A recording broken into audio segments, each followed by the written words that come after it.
Hello, everybody, and welcome back to continuing to say yet another episode of Handful. I am still your host, David, if you forgot or have never been here before. Anyways, tonight we're going to start off with some breaking news from our great news team here at Handful. And then after that, we are going to follow up with Who Said That? I don't know. It's the game of guessing about who said it. That's it. That's what we're doing. Roll that intro.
Good evening, I'm your host, Alex Rubio. And I'm Cole, like the mineral.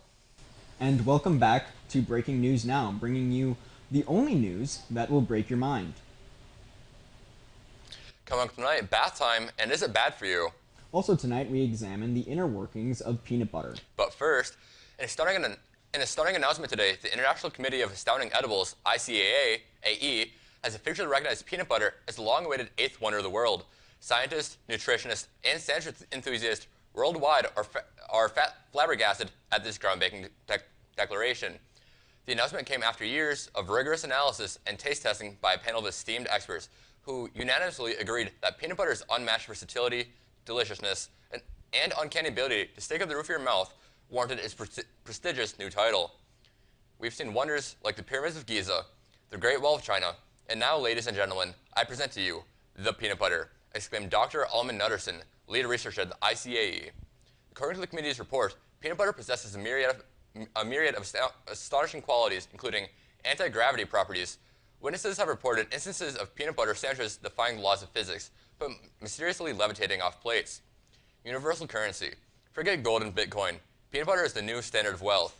Countries around the world are trading jars of creamy and crunchy as a form of international currency. Healing powers. Doctors are astounded by the medicinal properties of peanut butter. It is rumored that a daily spoonful can cure everything from the common cold to heartbreak. World peace. Diplomatic negotiations have been revolutionized with the introduction of peanut butter treaty. Leaders now gather around the table, armed now with weapons, but with jars of this miraculous spread. Space travel fuel. NASA has announced plans to power its next spacecraft with peanut butter, citing its unparalleled energy density and deliciousness as the key to exploring the cosmos. In response to the news, peanut farmers are celebrating, declaring this as the golden age of legumes.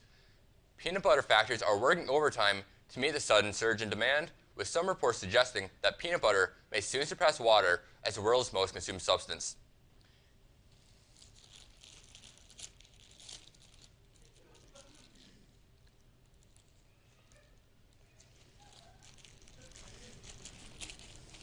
Delicious? Good? Very. Good luck with this next segment. Yeah.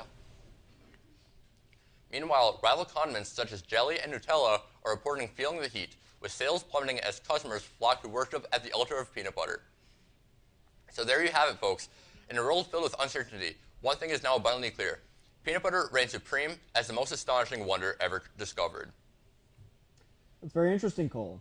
We all love the butter of peanuts, Alex.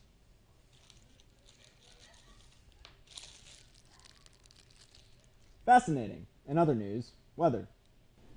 Thank you, Alex and Cole. Good evening. My name is Ellie Albrecht. This week and last week was amazing when it came to temperatures. We did have some acid rain, but the more we get, the better this year because our soil is dying. Today's temperature in Eau Claire was a high of insert temperature with a low of good luck, Ellie. I'm not putting the temperature. It's not as nice as it was a few days ago, but we'll get back to that nice weather soon enough. Now looking at today's forecast around the upper Midwest, as you can see, there is a lot of stuff. The temperature was pretty random all around Minnesota, Wisconsin today. It's not looking good, Mom. Minneapolis and Bloomington had highs. Red Wing with a high of liking jazz. Lake City with highs reaching the B's in my socks. Menominee and Chippewa Falls peaking at a really chilly, like shiver my timbers chilly. And Eau Claire with a high of something I don't know how to read weather. If you look at the next 7 days, you'll see we're taking a dip down tomorrow and Saturday, but it will be rising back up to some wonderful temperatures soon enough. And hopefully it will stay like that. Many of you may be happy to know that we won't be getting much more metallic rain in the coming days, except for Monday, with a slight chance of rain of pain in the morning. As for temperatures, we'll be enduring highs of 50s for a while until next Wednesday, when we'll start going back into the 60s. Our low temperatures aren't too bad, reaching as low as 29, with a high being 39. Wait, let me do that again. As for temperatures, we'll be enduring highs of coals and for a while next Tuesday, when we'll start going back into the lilies, beating him up. Our low temperatures aren't too bad, reaching as low as Alex and high being the other Alex, with Jorlet being Jorlet filling the U.S. We are all in peril as they decent and destroy our way of life as we know it. Please, please, please, please, please, please, please, please.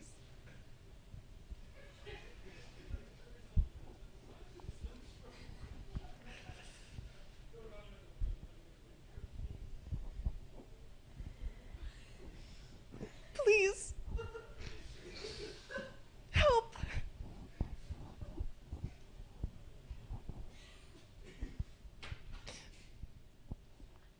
The Sharknado has been back into the trail. Or led attack across the U.S. Oh my God. Please change the slide. Change the slide, David. I don't care if it's not heartwarming. Oh God. I'm crying. I'm putting my heart out there. I don't know what you want me to say. I am in desperate need of a new slide. I think like 2 years ago, someone actually threw a slide of mine into a tree. I never got it back. Thank you so much for joining me for weather this evening. I hope we all survive this week. I'm Ellie Albrecht. Back to you, Alex and Cole. Isn't that just the most darn tootin' gist you've ever heard? It sure is, Alex. But I believe that the Jorlet scourge very much outweighs the Sharknado going through the U.S. right now. That's a good point. See what I did there? I said point as I pointed. I didn't point. At that, the funniest darn tootin' ain't that the funniest darn tootin' gist you've ever heard? Sure is, Alex. Moving on to the community, we have Color reporting live from right over there. Thank you, Alex and or Cole. All right, folks, brace yourselves for a tale that'll make you question if you're really awake or just sleeping with the fishes. So here's a scoop straight from the fishbowl. Last week, yours truly, the one and only Calder, brought my pet goldfish, Goldie, to work for some morale-boosting underwater antics. Now, Goldie wasn't your average fish. He had dreams bigger than the Atlantic Ocean. But those dreams turned into a real-life flop when he decided to go rogue during our morning huddle and make a break for freedom. Cue the entrance of our station manager, Katie, in her trusty car, blissfully unaware of the aquatic escapee plotting his grand getaway. Long story short, Goldie's bid for freedom turned into a game of Goldie Go Squish as Katie inadvertently turned our parking lot into a goldfish speed bump. And here's the kicker, folks. Katie, our fearless leader, the captain of this new ship, didn't bat an eyelash. Nope, not even a single sorry or a sympathetic nod. When confronted, she shrugged it off like a cat with a mouthful of feathers, leaving me and poor Goldie to pick up the pieces, quite literally. But fear not, my finned friend. Justice is coming your way. Some of us in the newsroom are gearing up for a protest, demanding not just an apology, but a fish-friendly car wash for Katie's ride, complete with a bubble bath for her tires. So there you have it, folks. A tale of woe, betrayal, and one fish's quest for freedom met with a splashy demise. Stay tuned for more updates, and remember, keep swimming against the current. even if it leads you to the parking lot. Wait, I'm just getting in.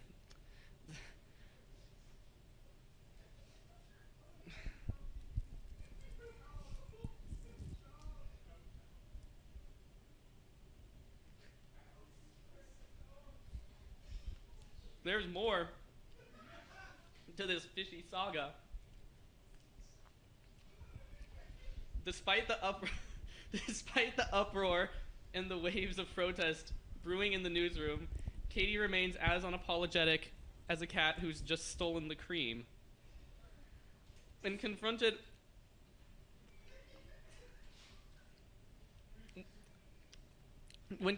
with the soggy truth of Goldie's demise, she simply shrugged it off with the finesse of a seasoned politician dodging a tough question.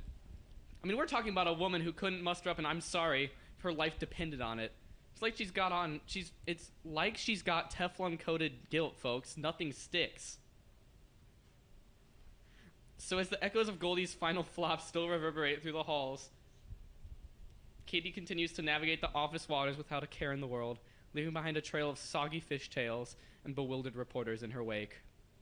Stay tuned, folks. This fishy fiasco is far from over, and there's no telling what other surprise are lurking beneath the surface. Back to you, Cole and or Alex. What a sad tale. Speaking of tales, hold on to your acorns, folks, because we've got a scoop that's sure to make you go nuts. Alright, partners, I'm Alex, intrepid squirrel correspondent, coming to you live from some breaking news straight from the branches. Squirrels are unionized. That's right, our bushy-tailed buddies had had enough of the status quo. They're tired of bearing their nuts only to have them stolen by a sneaky raccoon or soaked by surprise rainstorms. So what do they say? They form the Nutty Workers Union, the NWU for short, and start making demands crazier than a squirrel on a caffeine high. Darn tootin'. Picture this, a parade of squirrels, each sporting a tiny picket sign and a determined glint in their deadly little eyes. Beady little eyes, excuse me. They're marching through the treetops chanting slogans like "Nuts for all" and "Down with nut thieves." It's like a scene straight out of a fever dream, folks, except with a lot more furry tails swishing in the breeze. And let me tell you, it's not just your run-of-the-mill squirrel making demands here. We're talking about some serious, eccentric rodents. Take Sammy Squirrel, for example. He's not just asking for better nut storage, he's demanding a lifetime supply of gourmet almonds imported from the fanciest orchards in France. And don't even get me started on Sally Squirrel. She's not satisfied with just dental benefits. She wants a full-blown spa day, complete with acorn facials and walnut oil massages. Now you might be wondering, how are the authorities responding to this furry revolution? Well, they're scratching their heads faster than a squirrel flees. Some are suggesting negotiations, while others considering calling in the National Guard. I mean, we're talking about squirrels with demands more outrageous than a reality TV show contestant. But one thing's for sure, folks, the squirrels are not backing down. They're digging their heels, or should I say paws, into the ground and refusing to budge until their demands are met. So, there you have it, folks. The squirrels have spoken, and they're not monkeying around because they're squirrels. Well, technically, they're not monkeys. That was already in the script. But you get the idea. Stay tuned for more updates on this nutty saga as it continues to unfold. And remember, keep your eyes peeled for any signs of furry protest in your local parks. That's terrifying. So, is it the same squirrel as in SpongeBob SquarePants, or? I do believe it is because of the Texas accent. I'm pretty sure it do be Sandy Cheeks herself. I did see her at the front of the picket lines on earlier Friday evening. But, we can't be too sure. Alrighty. Now for a little section from our seniors that they totally knew was happening. Alex, would you like to start us off tonight? I don't know if I have to do Texas. Well, of course. Now, I ain't one to toot my own horn, but I reckon it's high time y'all knew the truth. Yours truly is the best darn cowboy south of the Chippewa River. All right, we're going back into Texas. That's right, I'm talking about me, folks. Alex, the Bronco busting tumbleweed Tamlin hat wearing hombre who's got some grit, that the barn cat in the dust, then a barn cat in a dust storm. You see, I've been riding the range since before I could even talk, herding cattle and roping doggies like it's second nature. Why, I can lasso a steer faster than you can say biscuits and gravy. And I've got more spurs on my boots than a Texas saloon on a Saturday night. But it ain't just my cowboy skills that have set me apart, folks. No sirree. I've got charm smoother than a newborn calf's hide and a smile wider than a Rio Grande. Than the Rio Grande. I'm the kind of cowboy who can charm the rattlesnakes right out of their skin. And I've got more swagger than a cowboy riding into town with a six-shooter and a song in his heart. And let me tell you, folks, there's nothing I love more than saddling up and hitting the trail on my trusty steed. Yep, you heard that right. I'm talking about riding horses till the cows come home. There's nothing quite like the feel of the wind in your hair and the sun on your face as you gallop across the open range, with nothing but the sound of hoofbeats and the echo of your own whoops and hollers to keep you company. So if you ever find yourself south of the Chippewa River in need of a true blue cowboy to wrangle up trouble, or just spin a yarn around the campfire, you know who to call. Yours truly, Alex. The best dang cowboy this side of the Mississippi. And that's the roundup, folks. Until next time, keep your boots polished, your hat tipped, and your spurs jiggling like a pocket full of gold. Yeehaw! Beautiful. Now we're going to go to Ellie with her senior update. Buckle up, folks, because you're about to enter the wild and wacky world of Ellie, your friendly neighborhood news anchor turned yodeling and opera sensation. Yes, you heard that right. And no, you're not hallucinating from that expired tuna you had for lunch. It's me, Ellie, the queen of news by day and the reigning monarch of yodels and opera by night. Picture this. I'm in the shower, belting out my rendition of The Hills Are Alive from The Sound of Music, like I'm auditioning for a one-woman Broadway show, when suddenly my bathroom becomes a makeshift concert hall. My rubber ducky serves as my backup singer, and the loofah becomes my microphone. Little did I know, my neighbor, who's been training her parrot to sing show tunes, hears me and nearly drops her feathered friend in shock. Next thing I know, I'm being whisked away to the local talent show by a flock of singing parrots and a marching band of squirrels playing tiny tambourines. This audience's reaction? Well, let's just say it was wilder than a rodeo clown riding a unicycle while juggling flaming torches. My yodels reached heights higher than SpaceX rocket, and my operatic areas had them levitating out of their seats like they were auditioning for Cirque du Soleil. And just when they thought they'd seen it all, I whipped out my accordion and performed a polka medley that had them dancing in the aisles like it was Oktoberfest. And what's next for Ellie, the unexpected superstar of the newsroom? Well, my friends, the sky's the limit. I've already received offers to perform at the world's craziest yodeling festivals where the audience wears lederhosen made of cheese and the stage is shaped like a giant pretzel. And there you have it, folks. Ellie, your favorite news anchor turned singing sensation, here to serenade you with yodels and operatic areas that will make your head spin faster than a tilt-a-war at the county fair. Stay tuned for more updates on my wacky and wonderful adventure, and remember, never underestimate the power of a news anchor with a set of pipes like mine. Signing off with a yodel-tastic farewell. I don't know how to yodel.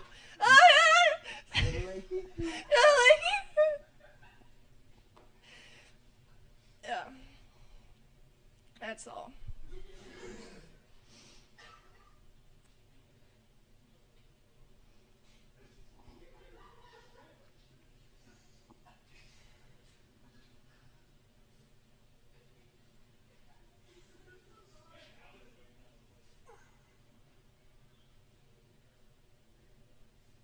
Thank you so much for joining us here in the newsroom. I believe we have broken all the news tonight, let us head back to your regularly scheduled handful.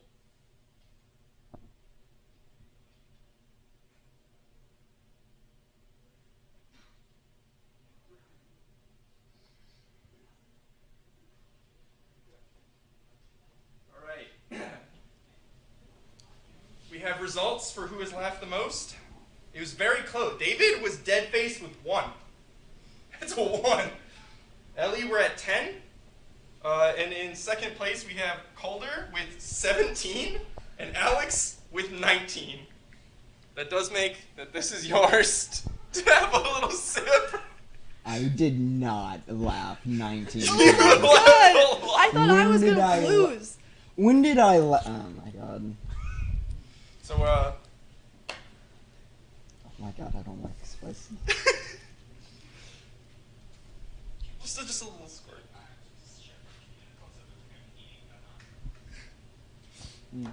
You got it.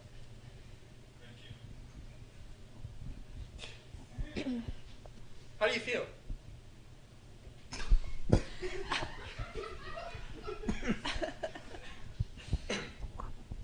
I feel like a great cowboy.